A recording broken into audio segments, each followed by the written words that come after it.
সালাম আলাইকুম। তো এই দেখো আমি আজকে বানাবো বড়ি দিয়ে আলু। তো এখানে আমি আলুগুলো ভেজে নিয়েছি।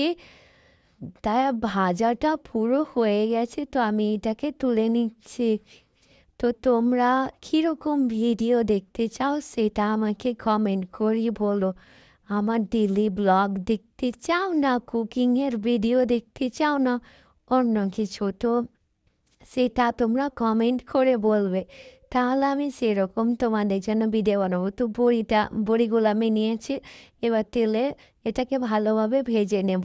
তো তোমরা দেখতে থাকো কীভাবে আমি এটাকে, তো ভাজার পর এটাকে পুরো ব্রাউন কালার হয়ে আসবে, তখনই তোমরা এটাকে তুলে নেবে। তারপরে তখন এবার আলু পেঁয়াজ টিয়াজগুলো দিয়ে দেবে। তো হচ্ছে, তো এবার আমি পেঁয়াজগুলোকে তেলে দিয়ে দিয়েছি। তো এগুলো প্রায় হয়েছে। তো আদা আদা আর রসুন পেস্ট করা, তারপরে হলুদ গুঁড়ো, তারপরে জিরে গুঁড়ো, তারপরে লবণ, তারপরে লঙ্কা গুঁড়ো দিয়ে দেবে। বাস, সব কিছু ভালোভাবে এটাকে ভেজে নিতে হবে। তারপর আলুগুলো দিয়ে দিতে হবে। তো আমি আলুগুলো দিচ্ছি।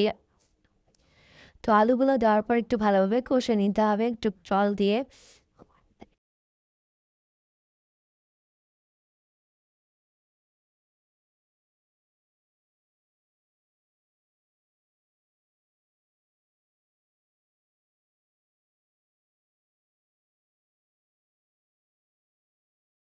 আমি জল দিয়ে ঢাকা রেখে দিয়েছি। তো কিছুক্ষণ পর ওটা মানে সিদ্ধ হয়ে যাবে আলুটা। তো দেখতেই পাচ্ছ এবার বড়িগুলো আমি সিদ্ধ হয়ে গেছে, যার জন্য বড়িগুলো দিয়ে দিলাম।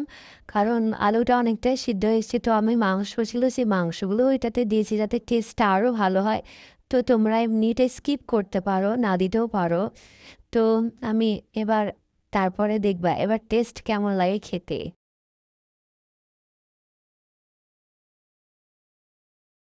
তো ফাইনালি দেখতে পাচ্ছ কালারটা এত সুন্দর এসছে, আর সবগুলো সিদ্ধ হয়ে গেছে, বড়িগুলো এত সুন্দরভাবে সিদ্ধ হয়ে গেছে। তো খুব টেস্ট হবে। তো তোমরা বাড়িতে অবশ্যই বানিয়ে দেখবে, অবশ্যই দারুণ লাগবে।